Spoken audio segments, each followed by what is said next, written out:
जय गुरु जय गुरु जी। ये सत्संग मैं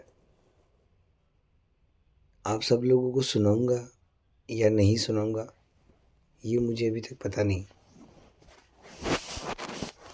मगर आज सत्संग करने का मन है, क्योंकि काफ़ी देर तक लास्ट आधे घंटे या 45 मिनट से मैं लगातार इग्नोर करने की कोशिश कर रहा हूँ, लेकिन इग्नोर कर नहीं पा रहा। बहुत बार कोशिश की कि ऐसे ही गुरु जी के ध्यान में बैठ जाऊँ, तो भी उससे भी मुझे शांति नहीं मिल रही थी।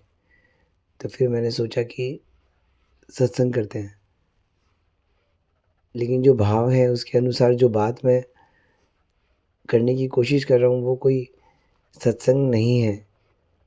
ऐसा नहीं है। सत्संग यानी वो कोई ऐसी चीज़ नहीं है जो गुरुजी ने कुछ ठीक कर दिया और मैं आपको सुनाऊँ, क्योंकि ना ही मेरे दिमाग में ऐसा कोई ख़्याल है। लेकिन क्योंकि जब सत्संग करता हूँ तो मुझे ऐसा लगता है कि गुरुजी से बात हो रही है, तो बस जैसे वो बात होती है, जैसी होनी चाहिए वो करने की कोशिश कर रहा हूँ।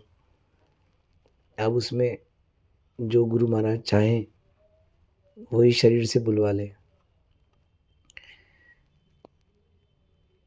कल यहाँ एक होली का सत्संग हुआ, तो उस होली के सत्संग में जब हम लोग वहाँ सेवा कर रहे थे, जोड़ों की सेवा कर रहे थे, तो वहाँ एक अंकल और एक आंटी आए, और जैसे ही वो अंकल आंटी आ रहे थे तो आंटी के शायद पैरों में कोई दिक्कत थी, तो वो थोड़ी सी ऐसे लंगड़ा के चल रही थी और अंकल का हाथ पकड़ा हुआ था, और वो यूं ही चलते चलते ऐसे आगे की तरफ आ गई, और गुरु महाराज ने मुझे अंदर से ऐसा धक्का मारा कि तू जा और उनकी मदद करने की कोशिश कर। और जैसे ही मैं उनके पास गया तो वो अंकल अपने फ़ोन पे लग गए, और वो आंटी ने उनका हाथ पकड़ा हुआ था, और आंटी अपने जूते खोलना चाह रही थी, लेकिन शायद वो झुक नहीं पा रही थी, या मुझे समझ नहीं आया वो क्या दिक्कत थी, लेकिन वो अपने जोड़ों को खोल नहीं पा रही थी। तो गुरु महाराज ने ऐसी आवाज़ दी अंदर से, ऐसी आवाज़ कि तू झुक जा और जोड़े उतार दे। और जब मैं झुक के उनके जोड़े उतारने लगा तो मुझे ऐसा महसूस हुआ जैसे गुरु महाराज खुद इस आंटी में आए हैं और मुझसे कह रहे हैं कि मेरे जोड़े उतार दे। मैंने आंटी के पैर को पकड़ा और वो जोड़े, एक जोड़ा उसमें से उतारा, और फिर दूसरे पैर को पकड़ा और दूसरे पैर के जूते को पीछे से पकड़ के नीचे की तरफ खींचा और उसे भी उतार लिया। और वो आंटी ने मुझे बहुत प्यार से वो करने का मौका दिया, और मैंने उतारा तो आंटी ने कोई स्माइल नहीं दी, कोई थैंक यू नहीं बोला, बस सिंपली उसने बोला ओके या ठीक है, ऐसा कुछ बोला, लेकिन कोई थैंक यू नहीं बोला, कोई सॉरी नहीं बोला। ऐसा नहीं बोला कि आप मेरे पैरों को क्यों छू रहे हो, नहीं नहीं मैं अपने पैरों को नहीं छूने दूंगी, ये तो पाप लगेगा मुझे, तो ऐसा कुछ नहीं कहा। क्योंकि पता है ऐसा कौन कहता है? ऐसा वो कहते हैं जिनको लगता है कि वो खुद कुछ है। लेकिन जब गुरु महाराज आते हैं तो गुरु महाराज कभी नहीं कहते कि मेरे पैरों को क्यों छूता है, वो तो कहते हैं कि मेरे पैरों को छू। मुझे आज भी वो आंटी का चेहरा याद है, अब भी याद है। वो आंटी के चेहरे पे ना कोई स्माइल थी, ना कोई शिकस्त, ना कोई ऐसी शर्म, ना कोई एम्बैरेसमेंट, ना कोई सॉरी, और ना ही कोई बहुत थैंकफुलनेस। वो सिंपली आई, एकदम सिंपल, एकदम सिंपल आई, और जैसे कोई सेवा करना चाहता तो कर लो। जैसे गुरु महाराज आए हों और कह रहे हों कि कोई सेवा करना चाहता है तो कर लो, नहीं करना चाहता है तो मैं जूते खोलूँगा और मैं अंदर चले जाऊँगा। वो आंटी आई, मैं उनके पास गया और उन्होंने मुझे जूते उतारने का मौका दे दिया, और मैं बस देखता ही रह गया। और उस सपने में एक सपना जैसा हो गया था ना, क्योंकि बहुत 10-15 सेकंड में तो ख़त्म हो गया सब कुछ। और वो 10-15 सेकंड तो ऐसा लगा जैसे कोई सपना है और वो समय ही चला गया। लेकिन उसको मैंने कैसे जिया, ये तो बस मैं ही जानता हूँ। उसके बाद वो आंटी अंदर चली गई और मैं बस वहाँ जी रहा था उस सपने के साथ। और सत्संग शुरू हो गया। हम लोग अपनी सेवा में बाहर ही खड़े थे, जोड़ों को अरेंज कर रहे थे। तो अंदर सत्संग शुरू हो गया तो हम लोगों ने पर्दा, हमारे वहाँ पे एक पर्दा था, पर्दे से हटा के ऐसे ही बस गुरु महाराज को देख लिया। वो बैठे थे अंदर और बस फिर हम अपनी सेवा में लग गए। थोड़ी देर बाद एक शब्द आया। वो शब्द की लाइनें तो मुझे याद नहीं, लेकिन वो शब्द कुछ यूँ कहना चाह रहा था कि मकड़ी भी मैं, मकड़ी का जाल बुनूँ भी मैं, और जो जाल बुनूँ वो जाल भी मैं। मछुआरा मैं, मछली को पकड़ूँ मैं, जाल बनाऊँ मैं, और जिसे पकड़ूँ वो मछली भी हूँ मैं। जब सब कुछ ही वही है तो उसके अलावा है कौन? बस यही महसूस करना है और यही महसूस करता हूँ।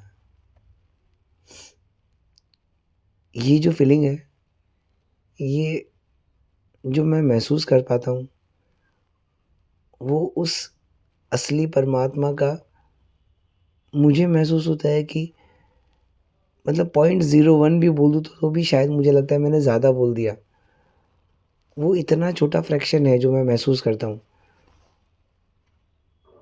और वो बेअंत है। उस परमात्मा को उस परमात्मा को बयाँ करना एकदम इम्पॉसिबल। उस परमात्मा के बारे में बताना एकदम इम्पॉसिबल है।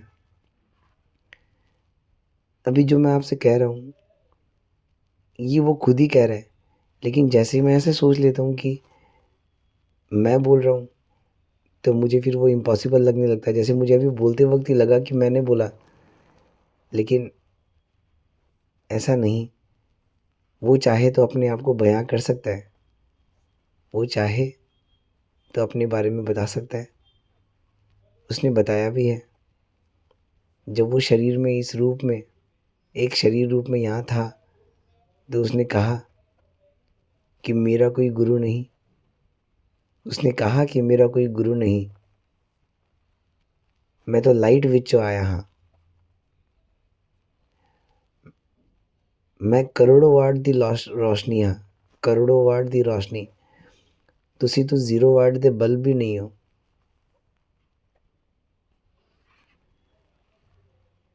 अगर मैं अपने असली आकार में आ जाऊं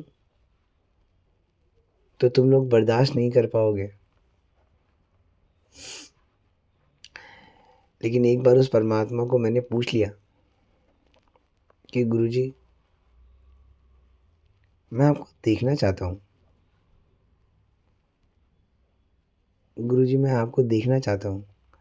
अभी देखो, ये जब मैं बोल रहा हूँ ना, तो मुझे आगे की सीन नज़र आ रही है और मुझे डर लग रहा है कि ये मेरा अपना पर्सनल है। ये मेरा अपना पर्सनल एक्सपीरियंस है।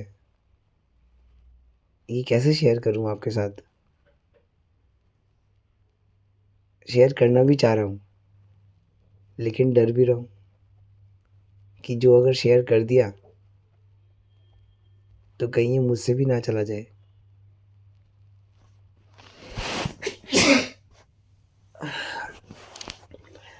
आज तबीयत ठीक नहीं है, तो थोड़ी बहुत डिस्टर्बेंस बीच में ऐसे आएगी, मगर जितना गुरु महाराज मुझसे बुलवा ले। एक बार अभी मेरी हिम्मत हो नहीं रही है आपको बताने की, तो मैं एक बार अभी नहीं बताता। अगर मुझे आगे गुरु महाराज हिम्मत देंगे तो बताऊंगा। तो एक एक्सपीरियंस तो मैंने आपको ये सुनाया कि कैसे गुरुजी,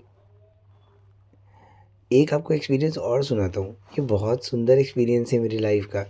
अच्छा, आपको क्या सुनाता हूँ, मुझे तो पता भी नहीं कि मैं आपको ये सुनाने वाला हूँ या नहीं सुनाने वाला, ये अपलोड भी करूँगा या नहीं करूँगा, लेकिन क्योंकि सत्संग तो ऐसे ही सुनाते हैं ना, किसी को सामने देख कर ही बोला जाता है, तो वैसे बोलता हूँ कि एक समय पे ना, जब मैं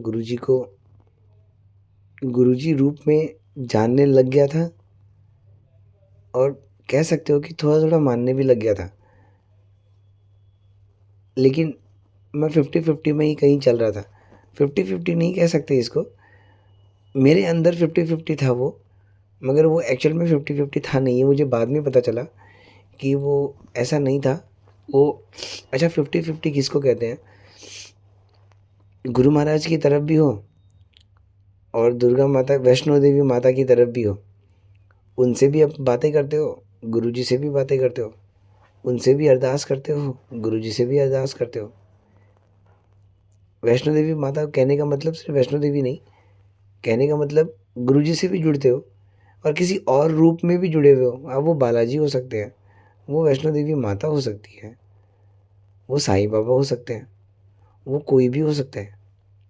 लेकिन जब दो रूपों के सामने अरदास हो, दो से बातें हो, गुरुजी कहते थे, एक को लो मंगो, एक नु मन्नो, यानी एक से मांगो, एक को मानो, एक से ही बातें करो, दो से या चार से नहीं।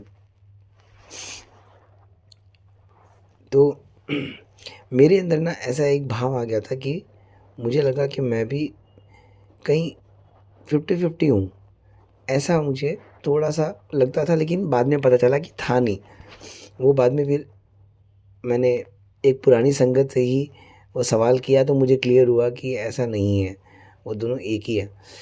तो जो भी था वो अलग एक्सपीरियंस है, मगर मैं आपको जिस बारे में सुना रहा था, तो एक समय पे क्या हुआ कि उस समय पे ना रामायण, ये कोरोना के ठीक बाद की बात है, उस समय रामायण टीवी चैनल पे आना शुरू हो गई थी वापस से। तो उस समय एक, मैं रामायण तो देखता ही था, तो मैं अपने ऑफिस में ही गोडाउन में बैठा था, और वहाँ बैठ के दोपहर के लंच करने की टाइम की बात है, मुझे उस समय ना गोडाउन में ऐसे लंच करने में बड़ा मज़ा आता था। मैं घर से टिफ़िन लेके आता, अपने गोडाउन में जाके बैठ जाता, अकेला बैठता, शटर कर लेता डाउन, और मुझे इतना अच्छा लगता कि मुझे फ़ैन की भी ज़रूरत नहीं पड़ती गर्मी में भी, और आराम से अपना टिफ़िन खोलता, एक पेपर के ऊपर अपना टिफ़िन रख लेता, और जैसे एक सिंपल तरीके से खाने में एक आनंद आता है ना, वैसे ऐसा नहीं कि मैं अपने आप को कुछ सिंपल बताने की कोशिश कर रहा हूँ, ऐसा नहीं, मुझे अच्छा लगता था वैसा करना, कि सिंपली ऐसे एक पेपर बिछा लेना, गोडाउन में उन कार्टून के बीच में ही कहीं ना कहीं घुस के एक चेयर लगा के, टूल लगा के बैठ जाना, अगर टूल नहीं मिली तो कभी किसी कार्टून के ऊपर ही बैठ जाना, टेबल पे अपना खाना रख लेना, और पेपर बिछा के उसी के ऊपर वो दो रोटियां होती, दही होता, सब्जी होती, कुछ प्याज, या प्याज होते नॉर्मली कभी, और कभी नहीं होते तो ऐसे करके मिर्ची होती साथ में, तो खाना खा लेता, और मुझे बड़ा आनंद आता। और उस समय क्या करता, मैं रामायण का एक एपिसोड कोई भी या कुछ भी ऐसा सुन लेता। उस समय मुझे राम रूप से बहुत प्यार था, और यही मेरी वो दुविधा वाली जन घड़ी थी, जिसमें मुझे ऐसा महसूस हुआ कि मैं दो रूपों से जुड़ा हूँ, यानी मुझे ऐसा लगता कि मैं राम रूप से भी जुड़ा हूँ और गुरु रूप से भी जुड़ा हूँ। लेकिन बाद में मुझे अंकल ने क्लियर किया, मैं आपको क्लियर कर देता हूँ क्योंकि ये बात बार बार सामने आएगी। मैंने फिर एक दिन जाके अंकल से पूछा, मैं राम रूप से नहीं जुड़ा था, लेकिन मुझे हमेशा ऐसा लगता था कि मेरे ना रोम रोम में राम है। मुझे हमेशा ऐसा महसूस होता कि इस पूरे रोम रोम में राम है, अंदर राम है, मेरे अंदर भी राम है, ये शरीर भी राम है, और मानना था गुरुजी को। तो मुझे बड़ा अजीब लगता कि ऐसे मुझे राम नाम से इतना प्यार है, तो कैसे गुरुजी को मैं वो प्यार दे पाऊँगा, ये तो अलग बात हो गई। लेकिन एक दिन मैं फिर रघुवीर अंकल के पास दिल्ली गया था, तो रघुवीर अंकल से मिलने के लिए गया। तो जब मैं उनसे वहाँ मिला, तो मैंने रघुवीर अंकल के सामने ये बात रखी कि मुझे, मैं बाकी चीज़ों से तो निकल गया, दो रूपों में नहीं हूँ, लेकिन लास्ट में आकर इसमें अटक गया कि मुझे ऐसा लगता है कि मैं राम रूप से भी जुड़ा हूँ और इधर भी मुझे लगता है कि मेरे पूरे अंदर राम ही है, तो फिर मैं गुरुजी से कैसे प्यार करूं?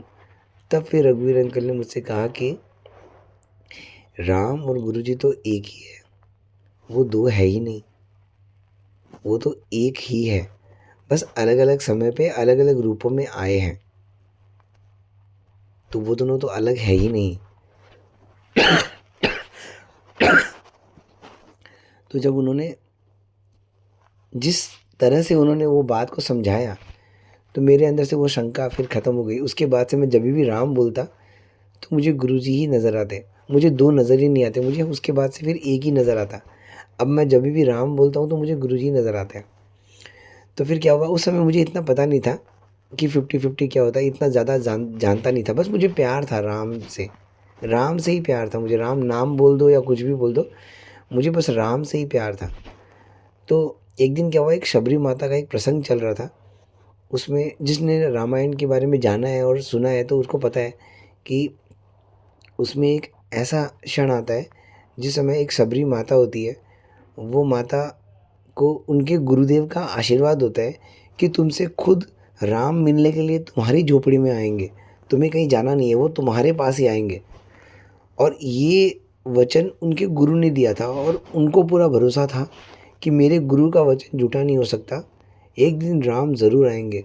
और वो उनके इंतज़ार में हमेशा अपने घर के बाहर ऐसे पूरे रास्ते में, जिस रास्ते से वो घर में आने का रास्ता है, उस जगह पे हमेशा वो पूरे फूल बिछाती और फूल बिछाकर पूरे सुंदरता से उसको सजाती, उस रास्ते को हर दिन सजाती।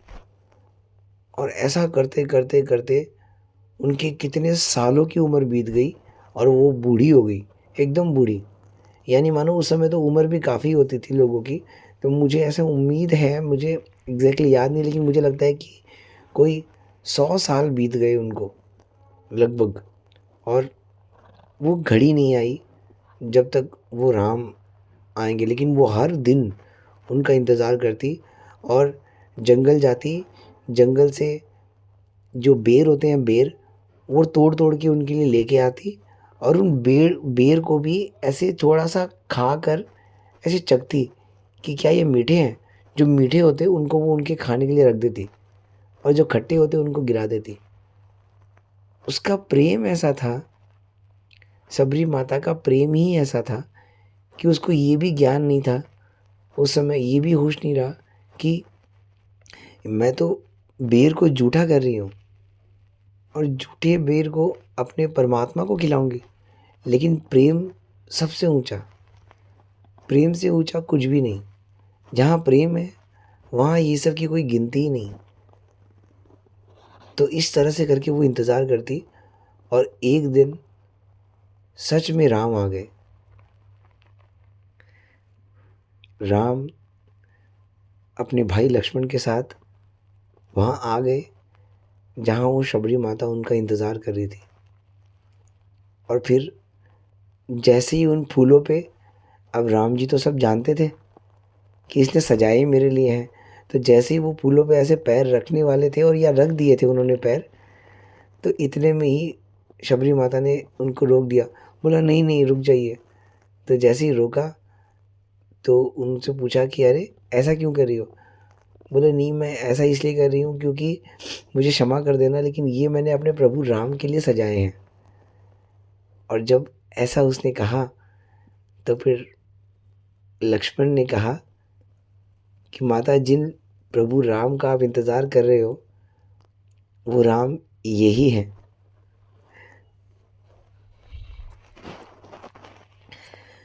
और फिर उस घड़ी में वो शबरी माता का और वो राम जी का मिलन इतना सुंदर, इतना सुंदर कि उसका वर्णन किया नहीं जा सकता।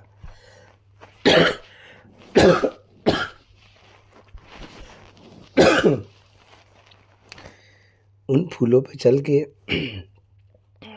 प्रभु श्री राम उस माता, उस शबरी माता की कुटिया में जाते हैं और जाकर बैठते हैं। फिर शबरी माता उनके चरणों को अपने आंसुओं से धो देती है। उसके बाद उनको पानी पिला दिया। फिर वो जो बेर उसने इकट्ठे किए थे, वो बेर लाकर जब राम जी को देती है तो राम जी वो बेर खाते हैं और लक्ष्मण जी देखते हैं कि अरे ये क्या कर रहे हैं, ये तो झूठे बेर हैं। लेकिन राम जी तो राम जी, वो तो सब जानते हैं। यानी गुरु जी तो गुरु जी, वो तो सब जानते हैं। उन्होंने वो सारे बेर खाए और बड़े प्रेम से खाए। तो ये जो कथन था, ये जो व्याख्या थी, ये मैंने उस दिन लंच के समय पे वहाँ बैठे बैठे सुनी। तो जब मैंने सुना तो मेरे साथ भी, शायद आपके साथ भी ऐसा हुआ हो कि आपको बड़ा मार्मिक लगा हो। तो मुझे बड़ा वो मार्मिक लगा और मुझे अंदर से ऐसी इच्छा पैदा हो गई कि मुझे भी राम जी से मिलना है। जब राम जी शबरी माता के यहाँ आ सकते हैं तो यहाँ भी आ सकते हैं। तो मैंने बस ऐसे मन से ऐसे अरदास की कि गुरु जी मुझे तो आपके राम रूप से मिलना है। मैंने क्या कहा मुझे एग्जैक्टली याद नहीं, लेकिन जो मुझे मूल भाव याद है वो बता रहा हूँ कि मैंने कहा कि मुझे बस आपके इस राम रूप से मिलना है और बस आपसे एक अरदास है कि आप जब आओ तो अपनी ऐसी वेशभूषा में आना कि मुझे पता चले कि आप आए हो, और समय देना मुझे। ऐसा नहीं हो कि भीड़ में आ गए और अब भीड़ में मैं आपके पैर भी नहीं छू पा रहा और कुछ कर नहीं पा रहा, तो आप आके चले जाओ और मैं कुछ कर भी नहीं पाया, देखते ही रह गया। ऐसा नहीं हो। आना तो थोड़े तरीके से आना ताकि समय मिले मुझे आपके साथ बैठने का और आपसे बात करने का, आपको निहारने का। और जो जो मुझे उस समय लगा मैंने उसी अनुसार गुरु जी से कह दिया। अब वो दिन बीत गया, अगला दिन आया। तो अगले दिन क्या हुआ कि मैं लगभग लगभग 2:30-3 बजे के आसपास का समय होता है जब मैं लंच करने के लिए जाता हूँ। जब सब लोग चले जाते हैं उसके बाद भैया लंच करने जाते हैं, तो भैया आते हैं तो मैं फिर लंच करने चले जाता हूँ। तो उस दिन क्या हुआ, भैया लंच करने चले गए, सब स्टाफ भी लंच करने चले गए और एक अकाउंटेंट थी वो भी लास्ट में फिर लंच करने के लिए चली गई। तो मैं लास्ट में वहाँ पे अकेले ही रह गया। दोपहर में मुझे याद है कि लगभग 2 सवा 2 बजे के आसपास का समय था, सवा 2 बजे के आसपास का समय होगा। और मेरे ऑफिस से जहाँ मैं बैठता हूँ वहाँ से ठीक मैंने बाहर की तरफ देखा तो दरवाज़ा खुला और दरवाज़ा से 2 लोगों ने एंट्री की। आगे एक जो आए वो एकदम बूढ़े, बूढ़े यानी बूढ़े रूप में बूढ़े, मगर शरीर से ऐसे देखने में तंदुरुस्त, पतले, ज़्यादा मोटे नहीं। और पीछे जो था वो थोड़ा हट्टा-कट्टा, यानी ऐसे लग रहा था कि आगे प्रभु राम हैं और पीछे उनका दास लक्ष्मण। और जैसे ही उन्होंने एंट्री की, मुझे देखते ही एहसास हुआ कि वो आ गए हैं।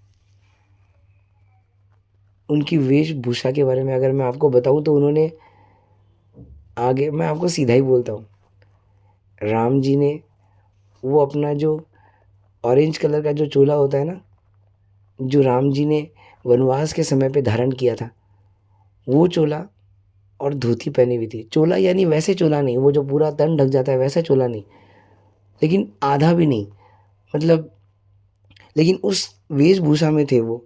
अब उसको बयां करना थोड़ा सा मुश्किल, लेकिन पूरा चोला पजामा जैसे कुर्ता पजामा होता है वैसा नहीं, लेकिन वो उसको क्या रंग बोलते हैं वो मुझे याद नहीं आ रहा अभी, मगर वही वेशभूषा, अगर रामायण किसी ने देखी है तो वही वेशभूषा। और और पीछे वो लक्ष्मण। अब राम जी आके मेरे ठीक सामने जो सीट है उस पर बैठ गए और लक्ष्मण जी खड़े थे।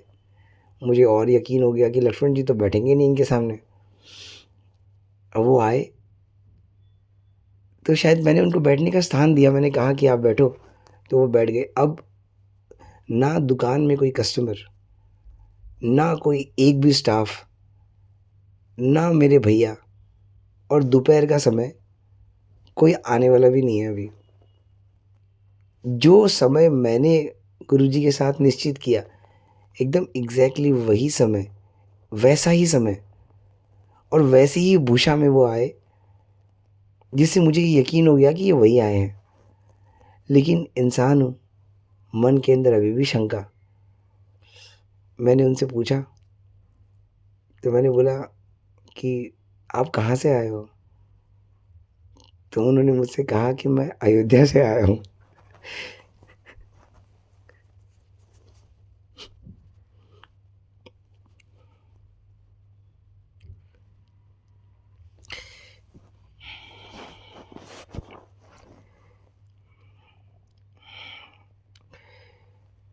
तो उन्होंने मुझसे तो उन्होंने मुझसे कहा,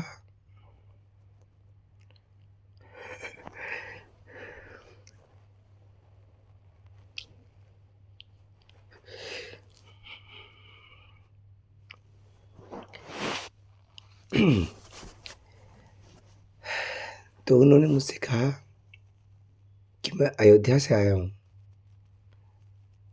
और हम लोग, अब देखो कैसे मुझे बेवकूफ़ उन्होंने बनाया, मैं सिर्फ वही बताने की कोशिश कर रहा हूँ कि मैं अयोध्या से आया हूँ और हम लोग बस यहाँ आए हैं कोई मानस का पाठ करने के लिए। मुझे तो पहले समझ नहीं आया कि मानस किसे कहते हैं, क्योंकि मैंने आज तक उसका दूसरा नाम सुना था, लेकिन उस दिन मुझे पता चला कि मानस यानी रामचरितमानस के बारे में बात कर रहे हैं। बोले कि हम तो मानस का पाठ करते हैं। तो मैंने बोला कि पाठ कहाँ करते हो? तो बोले जो भी भक्त मुझे बुलाता है मैं वहीं पाठ करता हूँ। तो मुझे और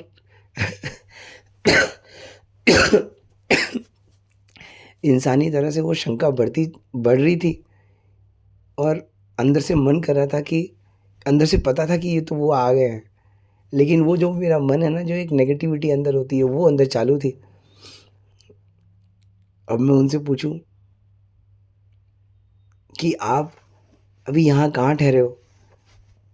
तो उन्होंने बताया कि एक धर्मशाला है, वो धर्मशाला में वहाँ उनको स्थान दिया है। उस धर्मशाला के पीछे एक जगह है, वहाँ पे उनको स्थान मिला है, तो वहाँ वो रुके हुए हैं।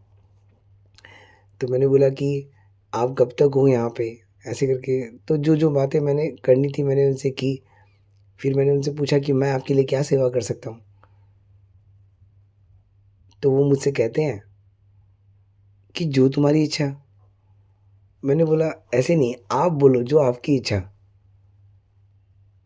तो उन्होंने फिर से कहा नहीं, जो आपकी इच्छा आप वही करो। मैंने बोला नहीं, मैंने बोला आप अपनी इच्छा बताओ, जो आपकी इच्छा होगी उसी अनुसार मैं करूँगा तो मुझे अच्छा लगेगा। लेकिन उन्होंने तीसरी बार भी मुझसे कहा कि नहीं, जो आपकी इच्छा हो, जो आपका मन करे आप वैसी सेवा करो। तो फिर मुझे जो भी महसूस हुआ है मैंने उस सेवा के अनुसार, इंसान हूँ ना, पैसे को तोल देता हूँ सेवा में। तो मैंने पैसे निकाले और मैंने राम जी को पैसे दे दिए। और देखो राम जी का बड़प्पन, उन्होंने मुझसे जो भी पैसे मैंने दिए उनको ऐसे भाव से स्वीकार किया कि मैं बता नहीं सकता आपको। और फिर मैं अपने चेयर से उठ के उनकी चेयर की तरफ आया और क्योंकि दुकान में कोई नहीं था तो मैंने उसका फ़ायदा उठाया और मैंने उनके दोनों पैरों को छू लिया और पकड़ लिया मैंने उनके पैरों को, उनके चरणों को। लेकिन देखो उन्होंने, वो अपनी जगह से एक सूता भी नहीं हिले। जैसे वो बैठे थे वो वैसे ही बैठे रहे, एकदम वैसे ही। मैंने आपको बताया ना, आज स्टार्टिंग में भी मैंने बताया कि जो गुरुजी की निशानी है ना, वो उनमें थैंक यू सॉरी नहीं है, क्योंकि वो तो परमात्मा है। उनमें क्या थैंक यू होगा और क्या सॉरी होगा, वो तो परमात्मा है। अगर आप उनके पैरों को छुओगे तो वो आपका भाग्य देख रहे हैं वो तो, कि क्या मतलब ये जो नसीब जो बन गया है उसको हटाएंगे थोड़ी वो। तो उन्होंने अपने पैरों को हटाया नहीं और मुझे पूरी तरह से मौका दिया अपने पैरों को छूने का। और फिर छू कर मैं वापस अपने चेयर की तरफ ही आ गया। और फिर थोड़ी देर बाद उन्होंने बोला कि अब हमें आज्ञा दें, और वो आज्ञा लेकर चलने लगे। और फिर मेरी जो दुकान है जो गुरुजी ने मुझे दी है वो फर्स्ट शॉप है, और वो उसके बगल से जो मार्केट है वो उसके अंदर गए। अब वो मार्केट में अंदर गए तो नॉर्मल तरीके से जैसे भिक्षा लेने के लिए जाते हैं ना, वैसे ही भिक्षा लेने के लिए गए, ऐसा समझ लो। क्योंकि मुझे तो उल्लू बनाना है ना। लेकिन मैंने उनसे कहा कि उल्लू तो मैं बना हुआ ही हूँ, कितना और बनाओगे? जो पहले से ही बंदर हो उसको क्या बंदर बनाओगे? तो वो अंदर गए तो मुझसे मैं 2 मिनट 3 मिनट बैठा, लेकिन मुझसे फिर रहा नहीं गया। मुझे लगा कि ये मौका वापस नहीं मिलेगा, इनको जाने दे दिया तो ये मौका फिर से नहीं मिलेगा। मैं भाग के जल्दी से मार्केट के अंदर गया, तो देखा तो वो मेरे पीछे वाली दुकान के वहीं पे बाहर काउंटर पे खड़े थे। तो मैं उनके पास गया तो मैंने उनको जाके बोला कि आप बोलो। तो वो मेरी पीछे वाली जो दुकान है वो रिचार्ज की दुकान है, तो वो उनसे रिचार्ज के बारे में बात कर रहे थे कि 10 रुपये का ही कोई रिचार्ज हो तो कर दो, बस हमारे फ़ोन पे किसी का फ़ोन आ जाए। जो लक्ष्मण थे वो कह रहे थे, राम जी नहीं कह रहे थे। राम जी बस चुप, राम जी कुछ बोल ही नहीं रहे हैं, वो चुप। जो लक्ष्मण है बस वही वार्तालाप कर रहे थे। वो कह रहे थे, और जैसे मैं बोल रहा हूँ ना वैसे ही इतनी सिंप्लिसिटी से ही बोल रहे थे वो, शरीर में स्ट्रांग, लेकिन जैसे एक लक्ष्मण को होना चाहिए वैसे ही स्ट्रांग। और राम जी एकदम शांत, उनके चेहरे पे ही ऐसा नूर कि आप देखो तो मतलब आपको लगे कि क्या बात है। तो लक्ष्मण जी उनको बोले कि उनसे रिचार्ज के बारे में वो बात कर रहे थे। तो लक्ष्मण जी उनको ऐसे ही बोल रहे थे कि कोई 10 रुपये का भी रिचार्ज अगर मिल जाए तो हो जाए काम, और वो भी दान में ही दे दो, मतलब वो भी, हमारे पास पैसे नहीं है। अब ज़रा सोचो, अगर किसी के अंदर थोड़ा सा भी अहंकार होगा ना, मतलब मुझे लगता है ये बात समझाना ही मुश्किल है। इसमें तो गलत तरीके से पकड़ने का बहुत चांसेस है, लेकिन गलत नहीं पकड़ना, वो भगवान है। सही पकड़ लेना कि अगर किसी के अंदर थोड़ा सा भी अहंकार आ जाए ना तो वो ये बात कर ही नहीं सकता। लेकिन जब मैं वहाँ पहुँचा तो उन्होंने जब ये बात बोल रहे थे तो मैंने उनसे पूछा कि बताइए कि क्या बात हो रही थी। तो उन्होंने बोला कि वो छोटा सा एक रिचार्ज करना था, ताकि बाबा के फ़ोन पे, मतलब अपने फ़ोन पे नहीं, बाबा के पास एक छोटा सा फ़ोन है, वो जो जो फ़ोन शायद 1000 रुपये में भी नहीं आता, और कोई आदम ज़माने का फ़ोन, छोटा सा फ़ोन, एकदम स्टार्टिंग स्टार्टिंग में जब नोकिया 1100 आया करता था वैसा टाइप का फ़ोन, उनके पास एक फ़ोन है। बोले बाबा के फ़ोन पे अगर एक छोटा सा रिचार्ज हो जाए तो कभी किसी से बात करनी हो भक्त से तो हो जाए। तो मैंने एकदम भी समय वेस्ट नहीं किया, मैंने बोला जो ये रिचार्ज बोल रहे हैं आप इनको करके दो। तो उन्होंने जल्दी से वो एक, उन्होंने ज़्यादा बड़ा रिचार्ज नहीं मांगा क्योंकि मैं कराना चाह रहा था, लेकिन उन्होंने बोला कि नहीं, ये रिक्वायरमेंट नहीं है इनकी, ये ऐसा नहीं चाहिए इनको, इनको बस ये हो जाए तो हो जाएगा काम। तो फिर जो भी वो बन पड़ा तो उस समय उन्होंने उनको वो रिचार्ज वहाँ गुरुजी ने करवा दिया। ये भी एक बड़ी सेवा उन्होंने दे दी। तो वो रिचार्ज हुआ और फिर वो वहाँ से धीरे धीरे चले गए, और मैं उनको बस ऐसे जाते वक्त ऐसे देख रहा था, वो जा रहे हैं, वो जा रहे हैं, वो जा रहे हैं। अब वो चले गए, अब चले गए, और थोड़ी देर बाद मेरा मन बन गया कि मैं उनसे बात करूं, और मुझे मिलना है, मुझे मिलना है, मुझे मिलना है, मुझे मिलना है। अब देखो क्या लीला उस राम की, क्या लीला उस गुरु जी की, कि मेरे पास, अब मैं उनको कैसे ढूंढूंगा? तो उन्होंने मुझसे रिचार्ज करवा के मुझे वहीं पे अपना नंबर भी छोड़ दिया। अब मेरे पास तो उनका नंबर आ गया। अब मैंने उनको कॉल किया, तो मैंने पूछा, तो उन्होंने बताया कि हम लोग यहाँ हैं। तो मैंने बोला ठीक है मैं आता हूँ। ये बात हो गई रात की। तो रात को 8 साढ़े 7 बजे, 8 बजे, साढ़े 8 बजे हम लोग क्लोज़ करते हैं, लेकिन साढ़े 7 7 बजे के बाद में मुझसे रहा ही नहीं जा रहा था, तो मैं वहाँ से भागा और वो धर्मशाला तक पहुँच गया जहाँ उन्होंने एड्रेस बताया था। अब मैं उनको ढूँढूँ तो मुझे वो दिख नहीं रहे हैं, मिल नहीं रहे हैं। तो मैंने पीछे जाके उस धर्मशाला के वहाँ देखा, तो मैंने 2-3 लोगों से पूछा, 4 लोगों से पूछा, मैंने पहचान बताई, लेकिन कोई भी बोले कि नहीं ऐसा तो कोई आदमी नहीं है यहाँ, ऐसा तो कोई आदमी नहीं है। अब मेरी शंका और बढ़ गई कि यार ये तो छू मंतर हो गए, क्योंकि इनका तो ठिकाना धरती नहीं है। अब मैं क्या करूँ? वो तो चले गए। और फिर शायद मैंने फ़ोन ट्राई किया वापस उनका, मुझे याद नहीं आ रहा, लेकिन फ़ोन शायद उस समय फिर स्विच ऑफ था या बंद, स्विच ऑफ था या लग नहीं रहा था, कुछ था मतलब उस समय जो बात नहीं हो पाई उनसे। फिर पीछे वाले जो एक बैठ वहाँ पे खाना खाने के लिए जो जगह बनी हुई है, जिसको बासा बोलते हैं, जिसमें सब लोग खाना भी खाते हैं, थाली सिस्टम चलता है, शुद्ध शाकाहारी खाना। तो वहाँ जाके भी मैंने देखा, तो वहाँ पे मैंने अंदर घुस के भी देखा, तो वहाँ पे कोई नहीं था। फिर मैंने सोचा कि एक काम करते हैं, वो फिर मैं, हाँ, मुझे याद आया, फिर मैं वापस से बाहर गया और मैंने जाके किसी से पूछा, तो एक आदमी मुझे लास्ट में मिल गया और उसने मुझे बोला कि ये, हाँ, अच्छा ऐसे करके 2 आदमी आए हैं ना? मैंने बोला हाँ, हाँ, हाँ। तो बोला कि इस कमरे में ठहरे हुए हैं, लेकिन अभी तो वो लोग यहाँ नहीं हैं, तो शायद हो सकता है चले गए हों। तो मुझे बड़ी चिंता हो गई। मैंने उस कमरे के अंदर घुस के देखा, मैं आपसे सच कहता हूँ, एकदम सच, आप उस कमरे में 5 मिनट से ज़्यादा वक़्त नहीं बिता सकते। जिस कमरे में भगवान प्रभु श्री राम लक्ष्मण के साथ आके ठहरे थे, उस कमरे में आप 5 मिनट भी वक़्त नहीं बिता सकते। उस कमरे की स्मेल और वहाँ का अंदर का माहौल ऐसा है, सब एक सम्मिलित होके एक ही जगह पे उसमें 7-8 लोग सोए हुए हैं, ऐसा था। और बदबू थी। मैं ज़्यादा वर्णन नहीं करना चाह रहा, मगर मैं सिंपली बता रहा हूँ कि बस मैं बताना नहीं चाह रहा, छोड़ देते हैं इस बात को। तो फिर जब मैं वहाँ से निकला तो मुझे लगा कि प्रभु तो चले गए। तो मैं बाहर निकला और थोड़ा दुखी हो गया। तो मैंने उनसे बस एक अरदास की, मैंने बोला, प्रभु मुझे एक बार बस वापस मिल जाओ, मुझे एक बार और मिल जाओ, उसके बाद आप वापस चले जाना। तो मेरे अंदर से आज आवाज़ आई, तू जा पीछे, जहाँ खाना खाने के लिए गए थे ना, वहीं जा। तो मैं वहाँ चला गया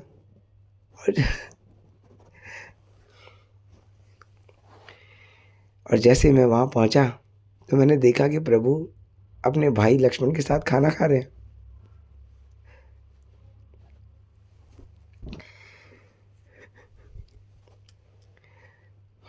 तो जब मैंने देखा तो मेरा मन नहीं किया उनको डिस्टर्ब करने का, तो मैं बाहर खड़े-खड़े उनको देखते रहा। फिर देखा तो उनकी नज़र मुझसे ना मिल जाए, तो मैं थोड़ा-सा इधर भी आ गया और बाहर खड़े-खड़े मैं वेट करते रहा। तो 15 मिनट, 20 मिनट, काफ़ी टाइम लगाया प्रभु ने खाना खाने में, आधा घंटा लगा दिया होगा शायद।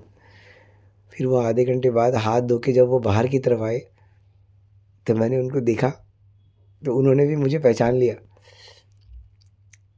और पहचाना भी इस तरह से जैसे, अच्छा, सुबह आए थे ना आपके पास, ऐसे। तो मैंने बोला हाँ, आए थे आप। तो फिर मैं उनको जहाँ तक उनका कमरा है, उनके कमरे तक लेके गया। तो बाहर एक कमरे पे, जैसे स्कूल में छोटी-छोटी बेंचेस होती है ना बैठने के लिए, जिसमें 3-4 बच्चे एक साथ बैठते हैं, ऐसी टेबल और बेंच जो होती है, जो बैठने वाली जगह होती है, वो बेंच ऐसे दीवार के साइड में लगी हुई थी। तो मैंने प्रभु राम को और लक्ष्मण जी को, दोनों को उस बेंच पे बिठाया और उनके चरणों में बैठ गया और राम जी के पास ऐसे बैठ के मैं बस उनसे ऐसे बातें करने लगा। उसके पहले भी मैंने बात की, जब खड़े थे हम लोग तब भी बात की। मैं आपको एक साथ ही बताता हूँ दोनों बातें, कि मैंने उनसे पूछा कि आप अब यहाँ से, अच्छा नहीं, सारी बातें बैठ की हुई थी, मुझे अभी याद आया। तो मैंने उनसे पूछा कि अभी आप यहाँ से कहाँ जाओगे? तो उन्होंने बोला कि यहाँ से हम लोग तो नौगाँव जाएंगे, वहाँ एक भक्त का मानस का पाठ है, तो उस जगह जाएंगे। फिर वहाँ से मैंने बोला, आप मेरे घर पे पाठ करोगे? तो उन्होंने बोला, हाँ, अगर कोई हमें बुलाएगा तो हम ज़रूर जाएंगे। देखो, भगवान कह रहे हैं एक बात, अगर गौर कर सको तो करो। हाँ, अगर हमें कोई बुलाएगा तो हम ज़रूर उसके घर जाएंगे। मैंने बोला कि मैं एक परिवार में रहता हूँ जहाँ मम्मी पापा भैया भाभी बहुत लोग हैं, तो मैं उनसे पूछूंगा एक बार और पूछ के फिर आपको बताऊंगा। क्योंकि मेरे मन में ऐसा था कि भगवान घर आए तो उनका सम्मान होना चाहिए, अपमान नहीं हो जाए। तो मैंने बस घर में से पूछा, और सच कहूँ तो मेरा मन भी बहुत पापी है, उसके अंदर भी एक हल्की शंका अब भी चल रही थी। शायद मुझे लगता है यही शंका थी जिस वजह से गुरुजी ना मेरे पास घर पे नहीं आए उस दिन। या जानता नहीं, पता नहीं, मुझे ऐसा लगता है कि अगर मैं भी अपने मन से पूरा तरह से तैयार होता ना, तो उस दिन मम्मी मुझे घर पे ऐसे ना नहीं बोलती। क्योंकि मम्मी ने ना कह दिया, बोला कि पता नहीं कौन हो सकता है, आजकल बहुत गलत गलत होता है मार्केट के अंदर ये सब। और मेरे दिमाग ने भी थोड़ी सी पलटी मार दी और मैं भी बह गया, थोड़ा सा थोड़ा सा बह गया। लेकिन 5% बहने से ही मेरा तो काम ख़राब हो चुका था। 95% जो था उस पे भी पानी फिर गया। और लेकिन ये तो चलो अगले दिन की बात है। मैं आपको उस दिन का ही वार्तालाप पूरा बताता हूँ कि जब मैं वहाँ बैठा था उनके पास, तो वो बेंच पे बैठे थे और मैं राम जी से सवाल कर रहा था कि आप यहाँ से कहाँ जाओगे। तो उन्होंने बताया कि यहाँ से हम लोग नौगाँव जाएंगे, वहाँ पाठ करेंगे, किसी भक्त ने बुलाया है ऐसा ऐसा। तो मैंने बोला कि एक पाठ करने के लिए ऐसे क्या, देखो मेरी मेरी नीचता को देखो एक बार, कि मैंने उनसे पूछा कि पाठ करने के लिए जैसे क्या खर्चा देना होता है। तो वो मुझसे कहते हैं ऐसा कुछ है नहीं, जो भक्त अपनी मर्जी से देना चाहे वो दे देता है। मैंने उनको फिर भी फोर्स किया, फिर भी क्या खर्चा हो जाता होगा। वो मुझे फिर कहते हैं कि ऐसा कुछ नहीं है, जो भक्त करना चाहे अपनी श्रद्धा अनुसार वो कर ले। लेकिन वो पैसे के मामले में कुछ बोले नहीं, कुछ भी नहीं बोले।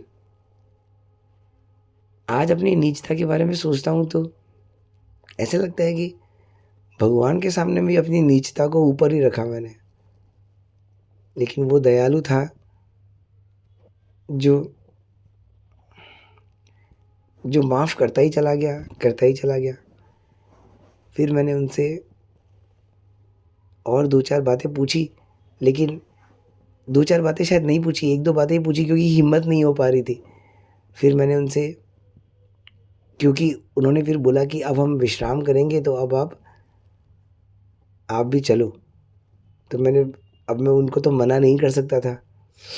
तो फिर उन्होंने मुझसे कहा, मैंने उनसे पूछा, एक सवाल पूछा। मैंने बोला कि अगर आप किसी को जीवन में कोई एक ज्ञान देना चाहो, कोई एक बात कहना चाहो, क्योंकि मुझे पता चल चुका था कि वो कौन है, तो मैं चाहता था कि इनके मुख से मैं सुन लूँ। मैंने बोला कि अगर जीवन में किसी को आप एक ज्ञान देना चाहो, एक बात अगर किसी को बताना चाहो तो वो क्या होगी? एक लाइन में अगर किसी को कुछ कहना चाहो तो वो क्या कहोगे आप? तो राम जी चुप हो गए और फिर उन्होंने एक लाइन कही और कहा कि राम ही सब कुछ है। राम का नाम ही सब कुछ है। और फिर मैं तो लालची, मैंने और पूछा, लेकिन उन्होंने इशारे से बताया बस। और फिर मैंने उनके चरण छुए, प्रणाम किया। और इस बार मैंने और अच्छी तरह से प्रणाम करने की कोशिश की, क्योंकि ये आखिरी बार ही था, मुझे महसूस हो गया था उस समय का। तो फिर मैंने उनसे आज्ञा ली और फिर वो अपने कमरे में चले गए और मैं घर आ गया। और फिर अगले दिन मुझसे रहा नहीं गया तो मैं वापस वहाँ भागा, लेकिन जाके देखा तो फिर उस कमरे में अब कोई नहीं था, वो चले गए थे। फिर मैंने उनको फ़ोन भी ट्राई किया तो हर बार लक्ष्मण जी फ़ोन उठाते। मैं कहता कि राम जी से बात करा दो, तो वो कहते कि राम जी तो अभी नहीं है। राम जी तो उनको राम जी को वो बाबा जी कहते, बाबा जी तो अभी नहीं है, बाबा जी तो अभी यहाँ है। ऐसे 2-3 बार मैंने कोशिश की, लेकिन फिर मैंने बार बार कोशिश नहीं की, क्योंकि मुझे बात समझ आ गई थी कि वो समझाना चाह रहे हैं कि जो होना था वो हो गया, जो तुम्हें देना था वो दे दिया, अब तुम मेरे पीछे मत भागो, अब दुनिया में इसको फैलाओ और आगे बढ़ो, बस यही तुम्हारा काम है। तो ये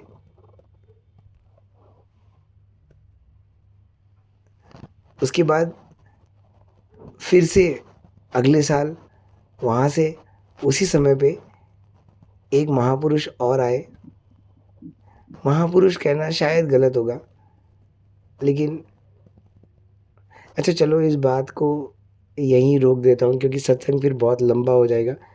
मगर ये वो मिलन था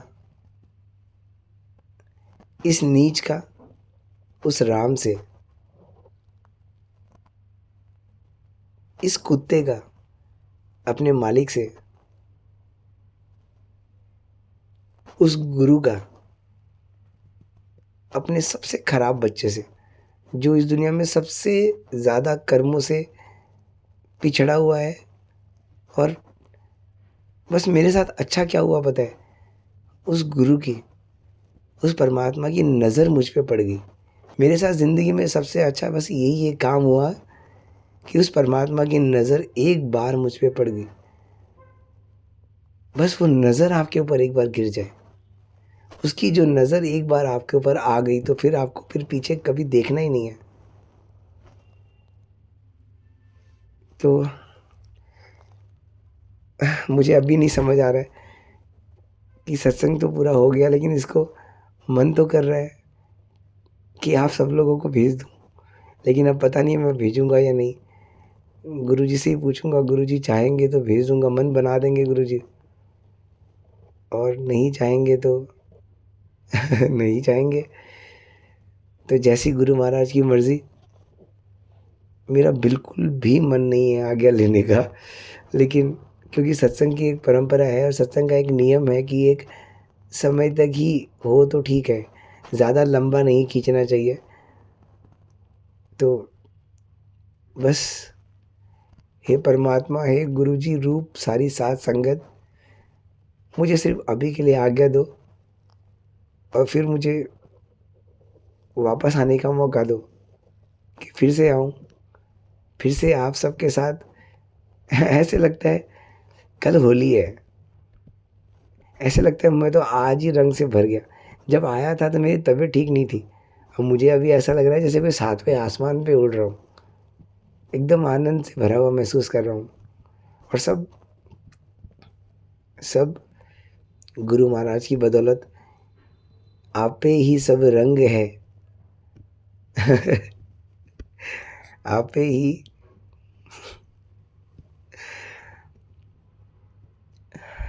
चलो आज्ञा लेता हूँ गुरुजी, अब और बोलने का मन तो है, लेकिन अब मैं आज्ञा लेता हूँ। जय गुरुजी, जय गुरुजी।